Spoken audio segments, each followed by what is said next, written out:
Capítulo 3, versículo de número 9 diz assim: Pois o clamor dos filhos de Israel chegou até mim. Também vejo a opressão com que os egípcios estão oprimidos. Versículo 10: Vem agora, e eu te enviarei a Faraó para que tires o meu povo, os filhos de Israel, do Egito. Então disse Moisés a Deus: Quem eu sou para ir a Faraó e tirar do Egito os filhos de Israel? Deus lhe respondeu: Eu serei contigo, e este será o sinal de que eu te enviei. Depois de haver tirado o povo do Egito, servireis a Deus neste monte. Palavra do Senhor. Amém. Vamos pedir ao nosso líder para assim nos abençoar em nome de Jesus. Glorificado Deus e Pai, em cuja presença temos a graça de estar. Pai, para nós o momento mais alto é de poder ouvir a Tua palavra. Pai, fala conosco nesta manhã, porque acreditamos que Tu és o Deus que fala. Pai, faça-nos ouvir. Não ouvir e passar, mas ouvir e criar uma estrutura em nós. Porque o salmista Davi diz: Guardei a Tua palavra, Senhor, no meu coração, para não pecar contra Ti. Nosso bom Pai, que assim seja o nosso procedimento, e nos dá uma mente esclarecida, para que possamos entender a Tua palavra no nível da Tua revelação. Usa o Teu servo como um instrumento, como um canal de bênção, para que essa palavra chegue até nós e move nossos corações em Cristo Jesus. Amém. O exército de Faraó, Moisés foi um dos soldados de Faraó que não sabia perder batalha. Moisés vencia todas as batalhas. Moisés foi um homem instruído, porque Moisés era a pessoa que Faraó estava a olhar para suceder o seu trono no Egito. Moisés, segundo Hebreus, ele diz que ele negou essa autoria de ser um dos faraó. E quando você ouve falar de Faraó, na verdade Faraó não é nome de uma pessoa. Faraó é um título que se dá a uma pessoa que chega aos níveis dos deuses do Egito. Faraó é o Deus mais alto do Egito. E Moisés teve essa toda a categoria, estudou para isso, para chegar até esse nível. Durante 40 anos, Moisés foi conhecido como sucessor de Faraó. Um tempo em que Moisés tinha o que se gloriar diante dos outros. Mas a Bíblia Sagrada vai dizer que no coração de Moisés ardia uma chama. Essa chama era a chama da libertação, a libertação do seu povo, porque Moisés não era um egípcio, Moisés era um hebreu. E você entende que quando Moisés observava os seus irmãos a serem escravizados pelos egípcios, Moisés ficava triste. E a Bíblia Sagrada diz que num desses dias, que um dos egípcios estava maltratando um dos seus irmãos hebreus, a Bíblia Sagrada diz que Moisés se meteu em luta, lutou com o egípcio, ao ponto de matar o egípcio. Louvado seja o nome do Senhor. Amém. Então a Bíblia Sagrada vai dizer que este mesmo Moisés vai matar o egípcio. Quando ele vai matar o egípcio, Moisés vê a sua vida infernizada.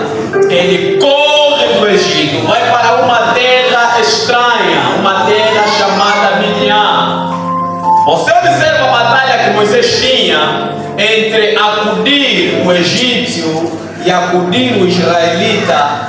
Isso era uma luta de identidade. Era uma luta de identidade. Moisés estava à procura da sua verdadeira identidade. Na luta entre o egípcio e o hebreu, Moisés estava a tomar uma decisão da sua vida. Se Moisés poderia permitir que o egípcio matasse o israelita, então automaticamente Moisés poderia ter a identidade egípcia. Mas Moisés não permitiu que o egípcio matasse o hebreu. isso fala da nossa natureza como homem após o pecado. Porque o homem tem duas naturezas: a natureza caída e a natureza resgatada por Cristo.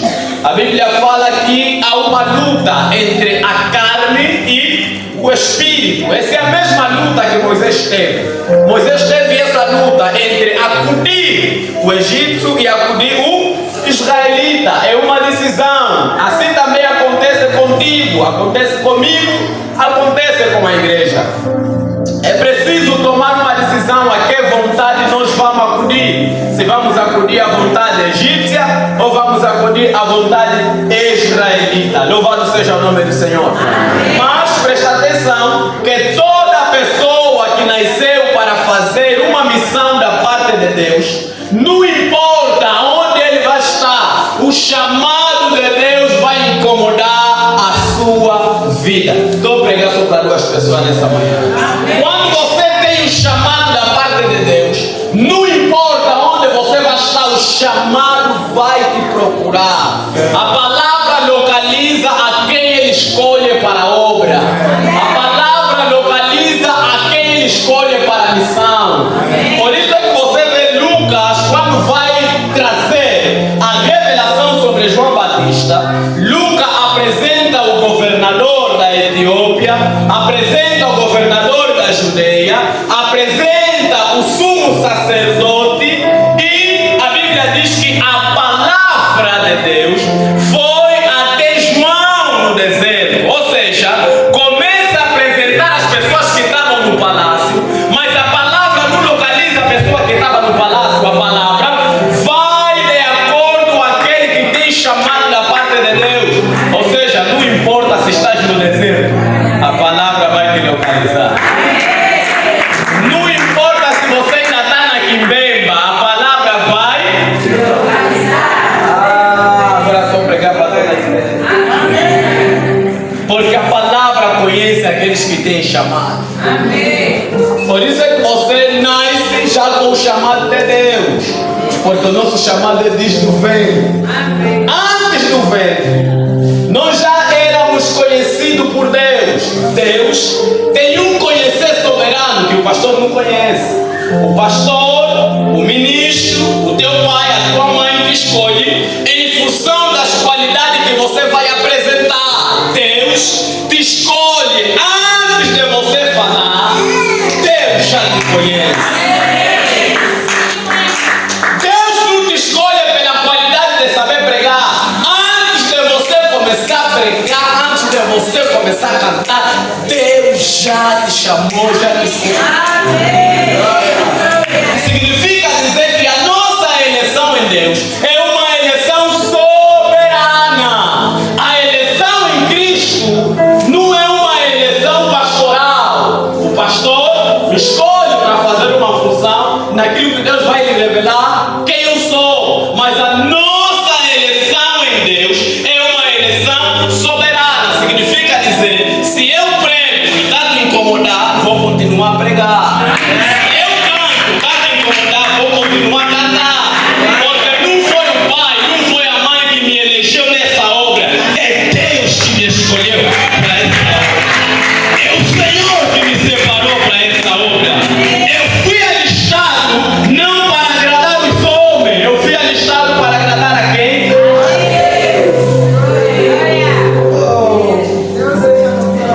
A palavra.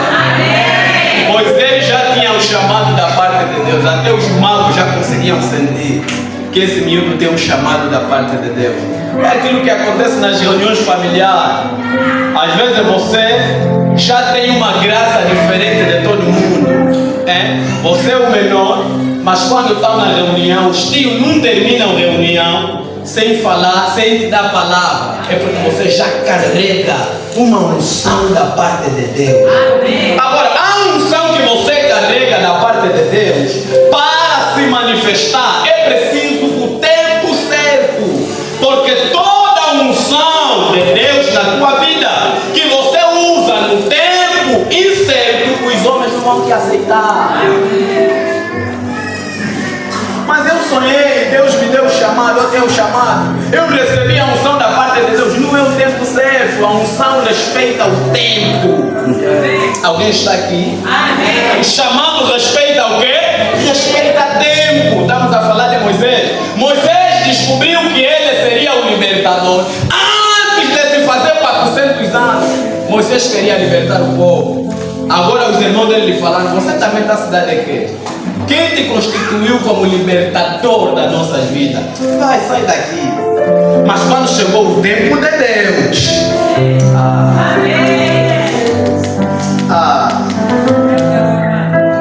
quando o tempo de Deus chegou, pastor, me permite. Quando o tempo de Deus chegou, até as mesmas pessoas que diziam quem te constituiu, é as mesmas pessoas que se renderam. Porque o chamado da parte de Deus respeita o tempo. Mateus capítulo de número 4, versículos vão encontrar na Bíblia. A Bíblia Sagrada diz que Jesus sai da Judeia, vai até uma terra chamada Zebulon e Naftali. Quem era Zebulon e Naftali? Eram os filhos mais desprezados de Jacó.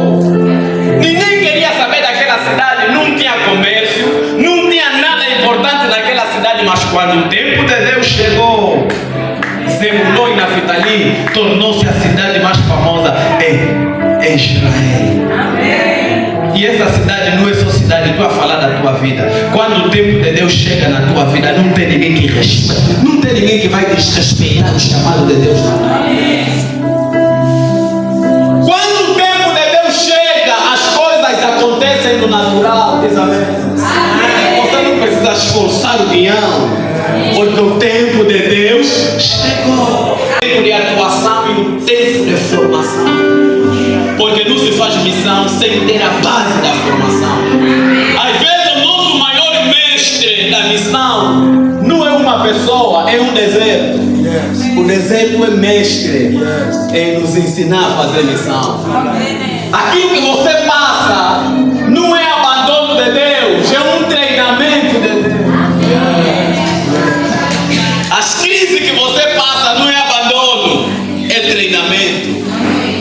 Você precisa saber, você precisa ter visão para olhar numa árvore de espinheiro até ao ponto de encontrar sombra para ti. É o que aconteceu com a mulher de Abraão, a Agar. Levou o filho dele no deserto. O sol estava tão quente que só apareceu um espinheiro no deserto. E a Bíblia diz que ele pegou o menino e colocou por baixo do zinco. Mas aquilo era pau de pico. As pessoas só olhavam o pico, mas a mulher conseguiu ver sombra. Ou seja, nem sempre a vida vai te apresentar pico, vai te apresentar também sombra. Você só precisa ter visão para enxergar. Quando você encontra um pastor que diz assim: deixa ele ir, Deus vai enviar outros, desconfia desse pastor. Esse pastor não tem coração de Deus.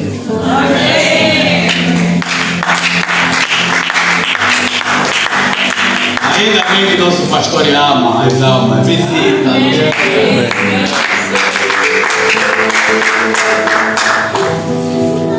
Tinha 30.000 profetas. Deus tinha tudo para ir nos 30.000 profetas. Ele falou: se prepara, vai ter batalhas. Deus olhou no profeta Elias. Essa missão não lhe apareceu, vai se desviar. Esse já está procurando corda para se matar. Ele apareceu para Elias e disse: filho, o quê? O homem está falando: fiquei sozinho. Não, você não ficou sozinho. Eu não vou vir porque não tem opção. Tem muita gente para usar. Mas eu não quero te perder. Eu não quero o quê? Eu não quero te perder. Deus pode preferir você perder em breve, mas te perder nunca. Amém. Deus te ama. Pedro, na hora, cortou a orelha do outro. A primeira coisa que Jesus fez é que: não começa a brincar assim. Pedro, Senhor, vamos lutar. Não, você acha que eu não tenho milhares de anos para lutar com eles? Esquece ainda isso. Essa é boa pessoa. Ainda boa pessoa. Quem te dá uma chapada da direita, oferece as crenças. Essa aqui não é chapada, é literal. Se você tiver duas túnicas, pega uma, dá no outro. Você está com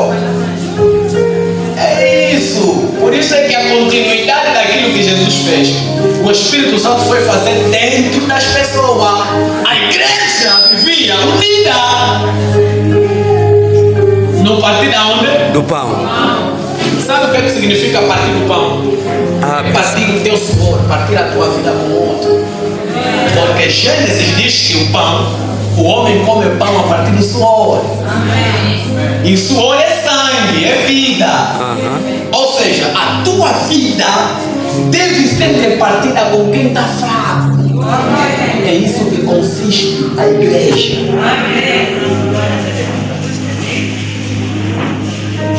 Agora tem um monte de irmãos que são SIC.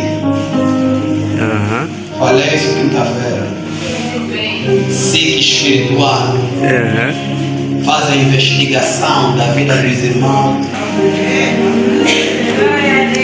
Na semana passada já ficou esse pano. Essa semana voltou a repetir o pano. Isso é crime. Você é SIC. Irmão. Abre mais isso aí. Se Deus já te mostrou que a irmã só tem um, você tem dois, pega outro, dá na outra. Glória! Abre o relo, abre o relo. Há irmãos que não estão a entender a obra missionária, estão a matar a igreja. Uns porque são há muito tempo, agora sim. Se fazem valer. Eu estava aqui quando essa igreja ainda deixava. Isso contribui que para o reino. Mas o teu reino é o quê?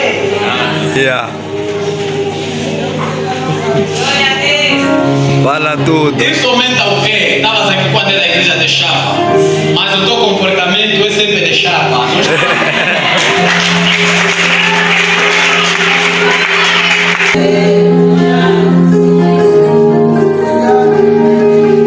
Para você subir, você não precisa pisar na cabeça de ninguém.